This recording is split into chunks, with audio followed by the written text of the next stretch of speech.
नगर की स्त्रियां जब पानी लेने जाती तो नटखट राजकुमार अपनी मित्र मंडली के साथ उन पनिहारियों के मटकों को तीर मारकर फोड़ देता। देखो क्या किया तुमने, हमारे मटके तोड़ दिए। आखिरकार परेशान हो सभी पनिहारिन शिकायत लेकर राजा के पास गई। जब भी हम पानी लेकर आती हैं, तो वो अपने तीर से हमारे मटकों को निशाना बनाकर उन्हें फोड़ देता है। उन सबकी शिकायत सुन राजा उन सभी पनिहारियों को पीतल के मटके दिलवा देते हैं। अब देखते हैं राजकुमार हमारे मटकों को कैसे फोड़ेगा।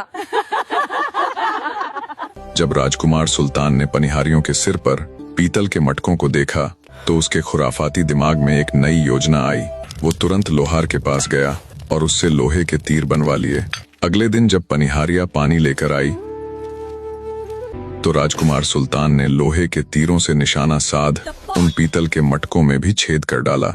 दुखी होकर फिर से सभी पनिहारिन मिलकर राजा के पास जाती है।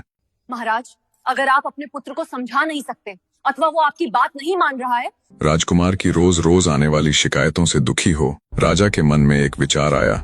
उसने राजकुमार सुल्तान को डराने के लिए 12 साल का देश निकाला लिखवा कर महल के प्रवेश द्वार पर टंगवा दिया। सोचा बच्चा ही तो है, देश निकाले को देख डरकर शरारत करना बंद कर देगा। शाम होने पर जब 12 वर्षीय सुल्तान खेलकर वापस राजमहल आया तब उसकी नजर मुख्य द्वार पर टंगे उस पत्र पर पड़ी। नजदीक जाकर देखा तो उसके नाम का 12 वर्ष का दसौटन टंगा हुआ है। आनंद के सागर में डुबकियां लगवा देने वाली इस कथा की शुरुआत कीचकगढ़ से होती है।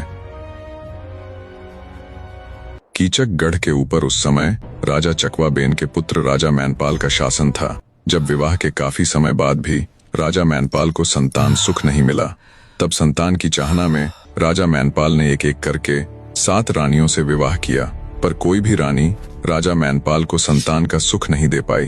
पंडितों आदि से कुंडली दिखाई, विद्वानों को भाग्य रेखा दिखलाई, पर हर विद्वान हर पंडित राजा को एक ही बात कहता, माफ करना राजन, आपके भाग्य में संतान का योग नहीं है।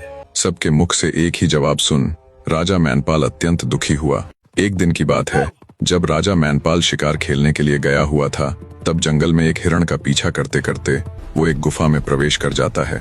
राजा मैनपाल जब गुफा की गहराई में गए तो उन्हें गुफा के अंदर कुछ चमकता हुआ दिखाई दिया। उत्सुकतावश राजा उस रोशनी की तरफ हो लिया। नजदीक पहुंचने पर पाया कि एक मुनि तपस्या में लीन है और वो तेज रोशनी की किरणें उन्हीं के शरीर से निकल रही हैं।